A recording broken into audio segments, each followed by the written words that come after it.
All right. Welcome to Shirley's Temple. How are you?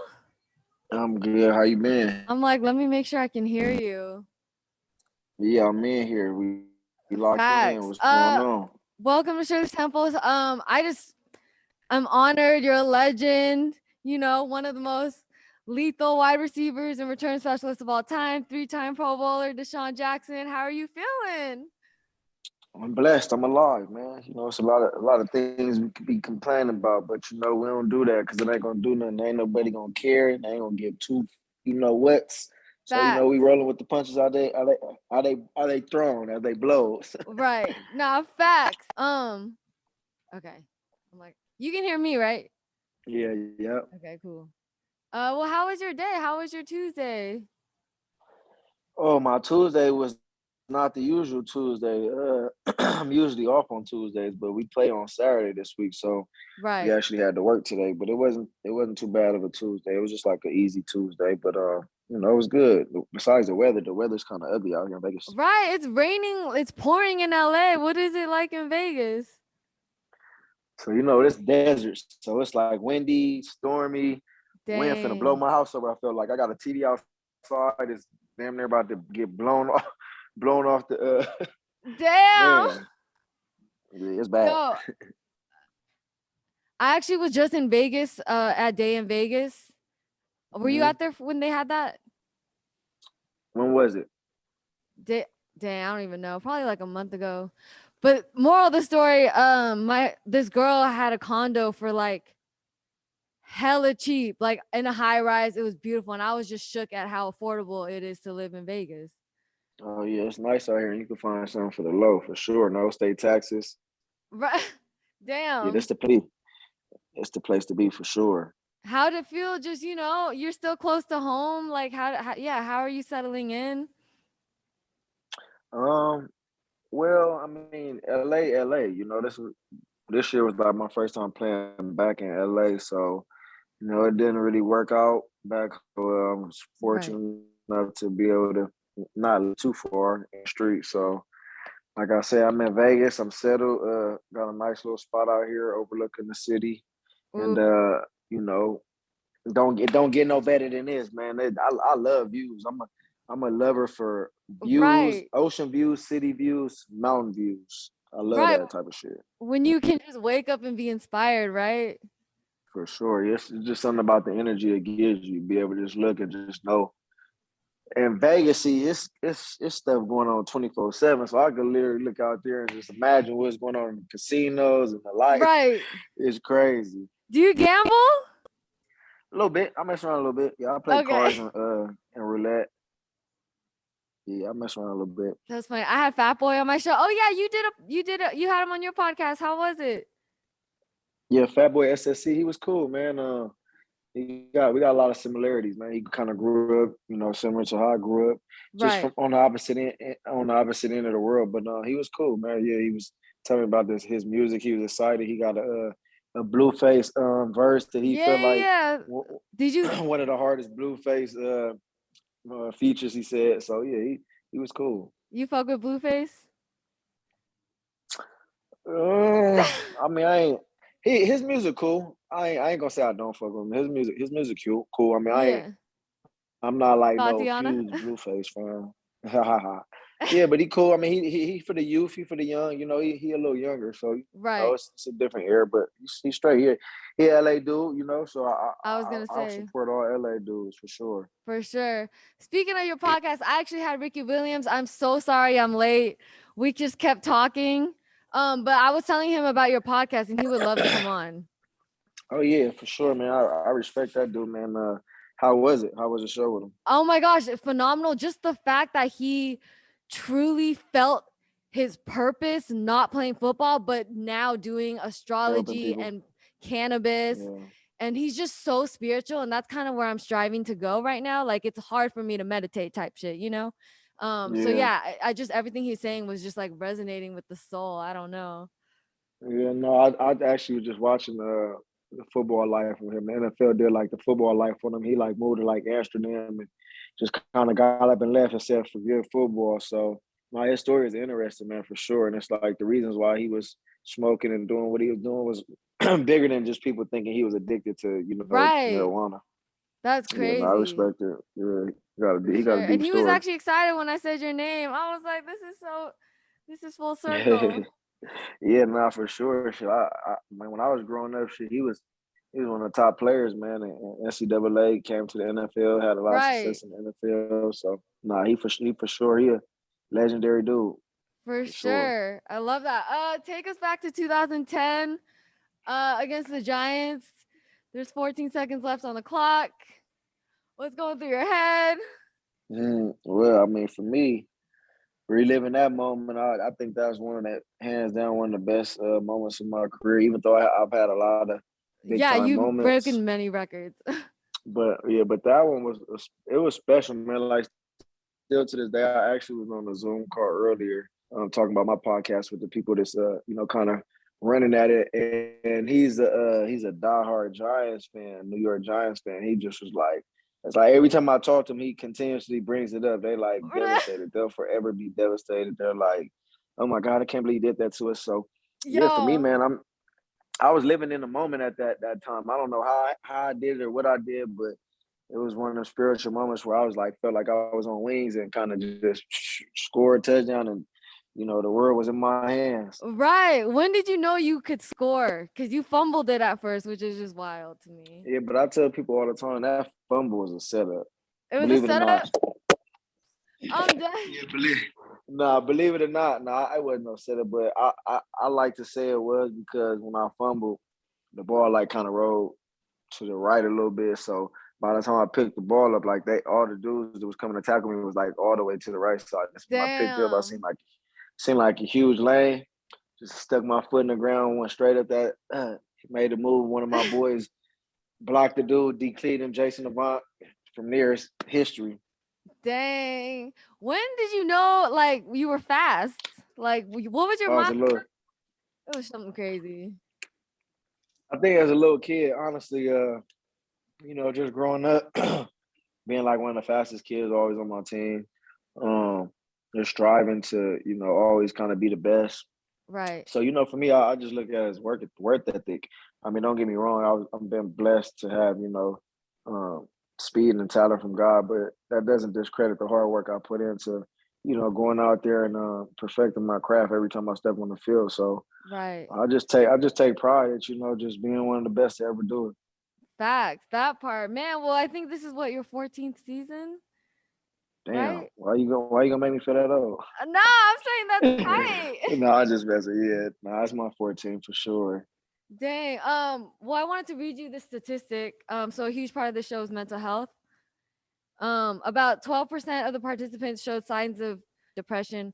About 1 in 5 reported symptoms of both. Those with the longest careers, 10 seasons or more, had nearly double the likelihood of reporting severe cognitive issues than those with the shortest careers.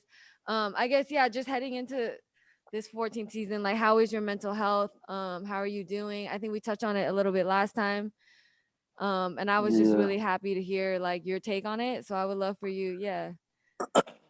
Me, I feel like I'm in a healed space, and the reason why I say healed is Healed. because, That's where we want to yeah, be. yeah. I mean, we all go through things. I think individuals all go through things, and I think sometimes, the world or the perception is, oh, we're famous, we got all this money, oh, we don't have issues, we don't have problems, but them type of people encounter and deal and go through some of the most worst pains and issues and Right. stress levels. I mean, it's on and on and on. And I think it's more of, just a lifestyle.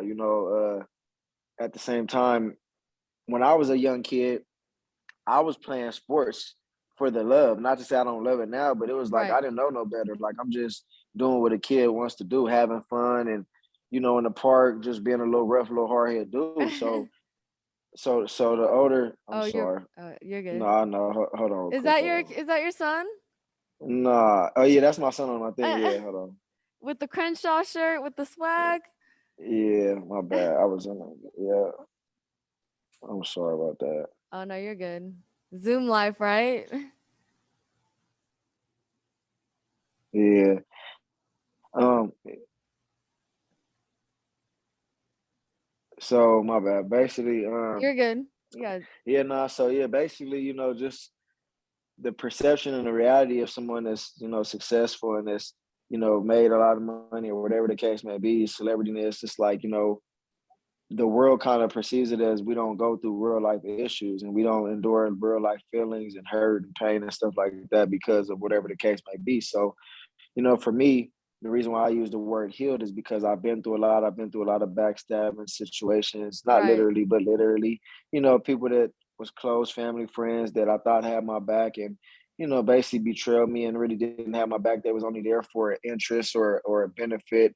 And, that's hurtful because, you live a life and you work so hard to, be if that's financially, time, energy you spend into that and Right. to, share that with people and, for them to, not be authentic to their real intentions or feelings behind it, is very hurtful. So for me, like I say, I've just accepted it for what it is. I don't like to live and hold grudges, because Right. I feel like, that's bad with anxiety and, stress and all types of things. So for Right. me, I'm like, if you owe me money or you ever did anything to me, wish you will, you can have it, keep it. I'm not in need for nothing. I'm blessed. Damn, that's tight. I'm alive and life is good for me. So, with that being said, day in and day out, I meditate, I focus on breathing, I stretch and just clear the mind. Cause I feel like, it's so much stuff that, we go through on a basis that, Facts. it's good to relieve it and release. Facts. For sure. I actually had Ricky on here and I was asking him how long he meditates for. He said 2 hours before each day, before he starts each day. What are your Yeah. thoughts on that? And how long do you meditate for? Because I'm like 2 hours. Yeah, honestly, man, to each his own, man. Facts. I salute him for that. Honestly, me, I really wish, I wouldn't even say I wish, but I need to really work on, doing it more throughout a day. Mine is more spirit of moments, just kind of when I'm in need or when I feel it. But you don't really always want to wait till then. You kind of always want to get into a routine where you could prevent a nervous breakdown or certain things like that. So it's like, it's good for your body just in general, just to breathe and take Right. deep breaths. So for me, it's not really a set timer. It's not, an everyday thing for me. It's just kind of like spirituality, but I definitely need to, work on it more. For sure. I think last time we talked, you said you had a lot of people to take care of. How many people do you have to take care of? Yeah, my list cut down for sure now. Oh, okay. Yeah, back then it was a little different. I was back in summer. I was back home and kind of living a little different lifestyle. But once the Got season it. started, I kind of, I shrinked it a little bit. But I don't know. I mean, probably like 8 to 10 people. Okay. For Not too sure. bad. Yeah, you got Not too kids. I bad. feel it. Is that Yeah, kids, moms, sister, brother. You're just looking out. a facts? I respect it. Is that a paperclip bracelet? Can I see that? Oh yeah, you That's see it? hard. Yeah. Appreciate it. Yep, a pen. Yeah. Say a safety pen. What is it? A safety Oh, pin. safety pin. Dang, I thought it was paperclip. Yeah, safety pin. That's You funny. gotta safe. You gotta pin yourself. It's all about safety in life, living, Ooh, I love that. Is protect that like yourself. your mantra? That philosophy, yeah, that's the philosophy on the safety pin. You just gotta be safe out here. The world is crazy, man. The world we living in. You in LA, I know you seeing all the stuff going on. It's crazy out here, man. Facts. You don't know what the hell going on nowadays, man. So you gotta It's protect your energy, protect your spirit, protect your space. right. Man, it's real. Everything you said. Dang. That's wild. Just talk about, yeah, I know your first football game you went to, right? It was at the Coliseum against the Raiders. That's just so full Hmm. circle that you're going back to black and silver. How does it feel? Yeah, it's honestly, man, I never really envisioned it. I never probably could predict this. But it just shows how much God works, man. He's in favor. He's always pulling, for me. And I'm just honestly blessed for the opportunity to present that hand. So with that being said, yeah, I remember I was probably like when it was like 8 or 9 when I went to Right. that game at the Coliseum, and my older brother used to play for the Kansas City Chiefs, Right. and he had a relationship with the head coach at the time, so they was in LA playing. we just went to the game. We got on the sidelines and took pictures with a few cheerleaders. You know, it was popping. You couldn't really tell me The nothing. It was cheerleaders. little pretty Asian, little pretty white, little Hey, cheerleaders. And I Asian in the building. was like, hey. Yeah, I was on the side like going crazy. Like, yeah, that's what it's like. All right, I'm gonna be here one day. Right. Real. What did you see that day that made you fall in love with football? I was already in love with football that day, Oh, but okay. Or by made you then, want yeah, to by know? then, yeah. Um, honestly, it's just like that. It's just like almost being an artist or like being or like a rapper or somebody like you on stage and you performing. It's like the whole world's looking at you. It's just something Right. about that feeling. Like, you know, when I was sitting there on the sideline, I'm just like, man, all these people are here watching. They like fans, like diehard fans of some of these players. So it's just like I felt like the players that was playing was like almost bigger than the world. So it just Right. like kind of like triggered me. I'm like, man, if I ever get a chance, not if I ever get a chance, but when I get the chance or whatever I need to do, I'm gonna do it the right way so I can get here. So that's what made Dang. me have my head on the right way and just knew like, you know, it was possible to make it. Right. How was it seeing your brother play for the Chiefs, and how did that affect your own, you know? Yeah, for me, I was young, man. My older brother, he played only like 2 years. He was like more of a developmental practice squad player. He Oh, never was okay. really like a starter or a pro bowler. So I used to like always give my brother a hard time. Like I'm like, you made it, but nigga, I'm gonna get there and be way better than you. Like I'm gonna be Dang, a pro bowler. Like I was talking shit earlier. I'm like, you don't watch, that's you'll see. hilarious.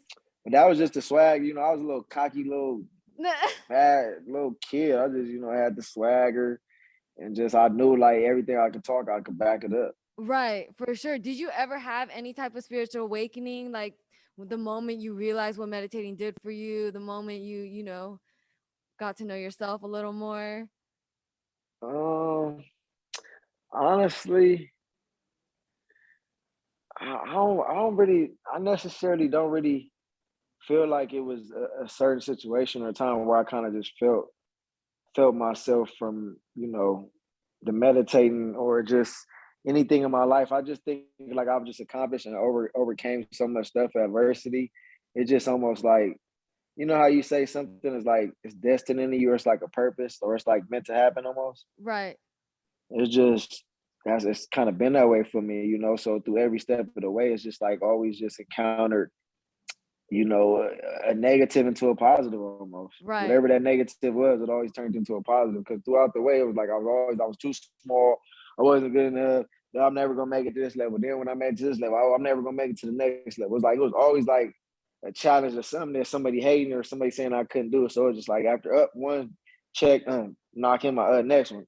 Like every step of the way, it's like you crossing out that checklist, and it's right, like, all right, now what? Now what they gonna say now? right. I done got the records. I got two more to get another record. I got plenty of like you Dang. know what I'm saying? Like what can you I really was gonna say? ask you what record means the most out of, because you have so many. It's just like, Man. Um, well, I'm not quite ready to answer that right now because oh, I you got haven't one more? yeah, I gotta once I get this one record, then I will be able to like yeah, honestly it might be the one I'm chasing right now, but I don't All want to right. predict it too soon yet because I still gotta go get So we're gonna do another interview when that happens. First one, I For call sure. dibs. For sure. How does it feel to have? Because it's funny. Because I was asking Ricky, do you have a podcast? And he has an astrology podcast. Like he has like a relationship app. It's crazy. But yeah, how is it having your own Fade the Booth podcast? You got to interview Lil Wayne. I only got to do an email interview with him. So how was that? Lil Wayne was dope, man. I actually got like a real personal relationship with Lil Wayne, man. Man, we really be hollering. You know, that's like my big bro, man. You know, I grew up, man. Carter 1, Carter 2, I Carter was gonna 3, like ask your look, favorite Carter. yeah. It might be probably Carter 1, man. Really? A lot of people I'm say old. two. I mean Carter 2 hard too, but I'm old school Lil Wayne. Like I'm the first three, honestly, 1, 2, and 3, they all up Three's there. three's my favorite. Three's my Yeah, favorite. they all up there with me. So yeah, man. I like I said, I got a personal relationship with Tunchi, and man, the interview was dope, man. I really got to find out some things I didn't really know about him. He opened up and Facts. talked about, you know, a lot of, you know, things he grew up seeing. Is, you know, he shot himself. You know, Right. his pops was around. He talked about his OGs in the neighborhood that he grew up. He talked about how his mom was to him and his little brother. I don't know if Right. his little brother, older brother, but yeah, he went in depth, man. Yeah, everybody who ain't seen it yet, man, and want to know about Lil Tunechi, man, go check it out, man. Right. That was a special interview. For sure. I love that your whole thing is like you want to inspire people, you want to motivate people. How does it feel to be talking to these same people that inspired you type shit? You know, now you're in this position to do it. For me, it's a dream come true, man. I never really get satisfied. I never really surprise myself. You know, the reason why I said is because, you know, I try to shoot for the stars at Facts. any given time. You know, I'm trying to shoot for the stars. I'm not content.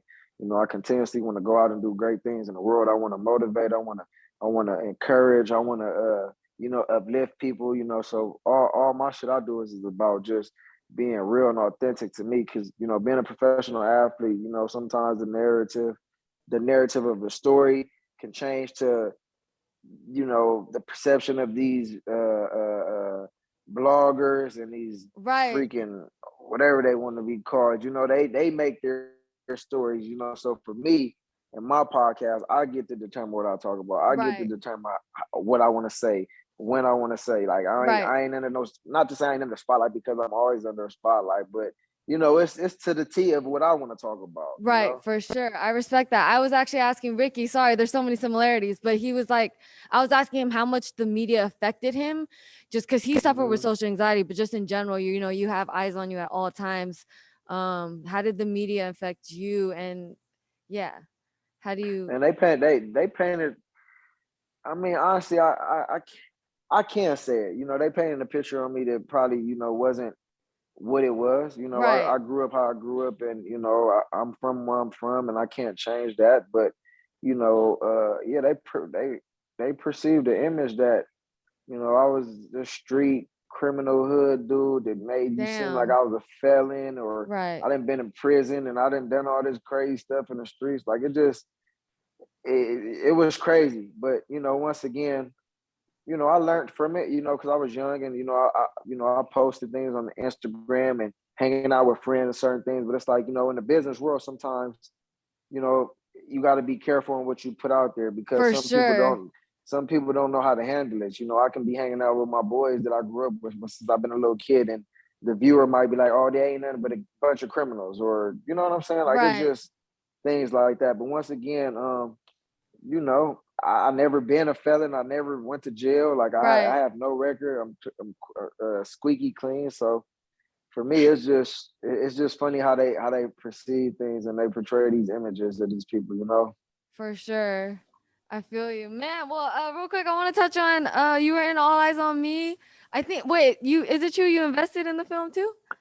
Yeah, I had a little part in there. You know, it didn't do all we expected to do, but you know, it made sense. Honestly, for me, it was What just did an you expect it opportunity. to do? Nah, man, it ain't even just me. Oh, okay. Everybody a part of the film, you know, from Morgan Creek to the program pictures, the Benny Boone, LT Hutton, like all the people that involved me in it, you know, projected it to go crazy, you know, and I think they kind of like damn near broke even or like made a little less back. I think it was like 30 million or somewhere in that range of Right. like what was all put into the film. And you know, but like I say, we expected to be 100 million, you know, 150, like that's Tupac. But you know, for me, regardless of the money thing, it was just an honor for me to be a part of something like that with Tupac because I'm a For sure. diehard I Tupac. know Like, you are. Yeah. yeah, he's one of my all-time favorites, and I love that. you know, just how he inspired me as a young kid, and you know, when I was young and going through it in the streets, Right. and you know, I when was I had gonna ask adversities, I which threw on them headphones and listened to that Pac. He got me through a lot of things when I was younger. damn, that was the Eminem show for me. I'm telling you, like, dear mama. So Right. my mom and dad broke up and they split up, and my mom moved to Atlanta, and I stayed in LA with my dad. Or Damn. initially I went to Atlanta, but then I couldn't really do it because the sports wasn't that good. So then I came back to LA with my dad, and I just remember just being a little kid, just torn in between a mother and a father, and just sitting in a car one day, and a dear mama came on, and my mom was in Atlanta, I was in LA with my pops, and I was just crying Wow. like out my eye. I just was, boy, it was tough. Damn. It was tough. But yeah, that dear mama Damn. got me through a lot of things for That's sure. so beautiful. Damn, No, speaking of definitely. I was actually gonna ask what your favorite Tupac song, but now we know. I Yeah, actually dear mama for sure. any other close runner ups? I mean, against all odds. I mean, no, America's Most Wanted. Um, shit, Hail Mary. Yeah. I mean, shit changes. I mean, Yeah. shit. Don't get me started on Tupac. I go all day. It's funny because He, I actually interviewed Fredro Starr the other day. And I don't know if you saw in Complex, but they had asked Joey Badass, who's a better rapper turned actor, Tupac or Fredro Starr? who answered that? Oh, Joey Badass had to answer, but I'm just wondering what your answer would be.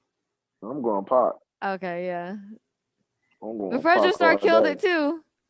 No, he did for sure, but I'm a Pac. I can't go against Pac. I feel real quick, you mentioned your dad. I actually did you get to see King Richard, the new Will Smith movie? I haven't. King Oh Richard, no, my I ain't seen it. gosh, it's time to take the family, Desean. And when did it come out? It came out a few weeks ago, but it's Will Smith plays Venus and Serena That Williams' dad. Yeah.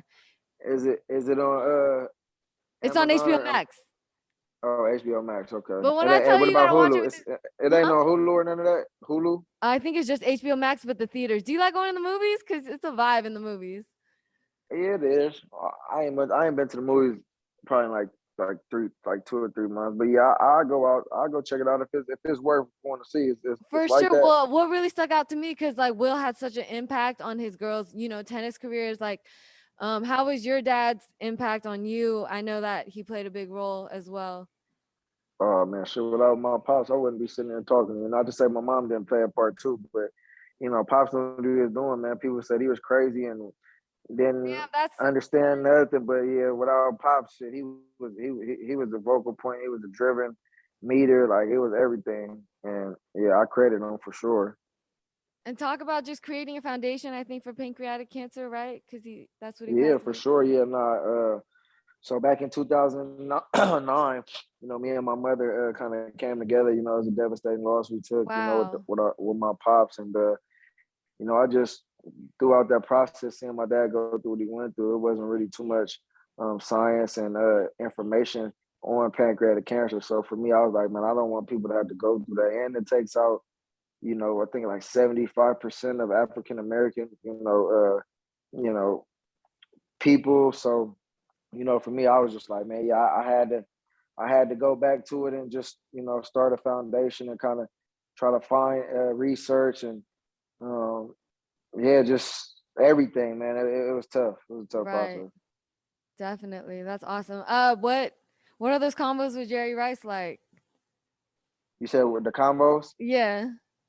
Oh, Jerry Rice was a motivator, man. So when I first made it to the NFL, he, I had a chance to work out with him. And once again, he's one of the best to ever play. And for me to be critiqued by him and him telling me like I only had like one issue out of all my routes, it was like I was like, wow. Like he could have told me every route was an issue and he could have fixed this, but he was like, nah, just one route. Like you just need to do this on this one route and then everything else, I don't see no Dang. issue. I was like, wow, that's big. Right. What about you? Are you mentoring anyone? I got actually a little protege, man. He's in high school. He plays at my high Oh, school, Long wow. Beach High Poly. school? Yeah, he go to my alma mater, Long Beach Poly, and he's a Jay Robinson. He's a sophomore. He got a lot of upside. So I'm just kind of taking him under my wing and just kind of giving him all the insights to kind of what to expect and what to look for going after these colleges and when he's going to have offers and just really trying to keep his head on the right way, and just kind of keep motivating him. Right. That's beautiful. Man, well, what are you most excited for next? Ah man, life, Facts, that part. prosperity, giving great energy out to the universe and receiving it back in. For me, I just feel like, you receive what you put out. So I give love, I share love, and I share insight. So for me, Just continuously going out there, motivating the youth. Wanting to see the youth be better than what we are currently, because the youth is our future. So, yeah, man, I'm blessed and look forward to continuously being that guy out there, where whenever you see me, holla at your boy. Don't be afraid to holla. I know people be Right. like, man, you look like you don't want to say nothing or don't be, you look Um, like you mad. I'm like, nah, I just, I don't really open up until I already know you want some positivity. So right, right, right. if you give out good positivity, you must receive. I love that. I love that. I'm on that wave too. We're gonna end with a little Spitfire round called Yeah, Temple 10. let's You do ready? it. Do you have that on your podcast? I don't. Oh, I might steal it, but no, I ain't gonna steal it. But let's do right. it. All right. First question. Favorite emoji? The blue face, the like the smiley face, like the ice cold one. Really? Favorite snack? Gushers. That's funny. Favorite pregame song? All eyes on me. Ooh. Biggest fear? Jumping out of plane. Skydiving. Dang. Celebrity crush? I don't got one no more. What? Who was the old one? Probably J-Lo when I was younger. Oh, okay, for sure, for sure. Wait, you mentioned jumping out of plane. I had the professor on first, and he said heights was his biggest fear. Are you scared of heights? Nah, I ain't really. I mean, I ain't not necessarily. If I look down and it look crazy, I'll be like, ooh, it'll kind of do something to my stomach. But I ain't necessarily scared of Um, it. top 3 football players of all time. Ooh, man. Ooh, that's a tough one right there. Of all time, I go Barry Sanders, Randy Moss, Deion Sanders. Ooh, I'm like you thinking about that one. Yeah, that was tough. Favorite sex position. Missionary. Ricky said creative missionary. I was like, Creative missionary. That right? boy a fool. Ideal day off. Oh man, at the house playing Call of Duty. Hey, that part. Mine's Carter 3. For sure. Blasting it. What's your favorite song off Carter 2? Ooh. The car is Carter 2 is with the Hey DJ? Is that one? Yeah, yeah, yeah. Go DJ. Go DJ. Cause That my that's my DJ. DJ. Yeah, that's my name, DJ too. Oh yeah, wait. Wow. I thought that song was always about me. I'm like, he talking about me. Right. For That's sure. hilarious. That would be my life anthem for sure. Dream Definitely. guest for Fade the Booth. You probably had him on already, but who's your next one? Who do you Denzel Washington. Ooh, we're gonna make that happen. Manifest. Let's get it for That's tight. sure. First thing that comes to mind, Desean Jackson. Turned up. Hey, thank you. Appreciate you for having me, girl. Thank you You for already coming on Shirley's know. Temple. We got mad gifts for you. We're gonna mail them to you. You always get me right on the gifts. We're gonna keep that, a secret. But yeah, keep I coming with the got gifts. you. You a legend for the gifts. I appreciate it. Of course, I got you. I appreciate you. Yo, this your boy Desean Jackson in the house. We right here. Check it out. Shirley's Temple. You feel me? We gonna get it. Much love. Salute. 100. We out the building like that though. Hey, thank you so much. I appreciate your time. For real, for real, for real.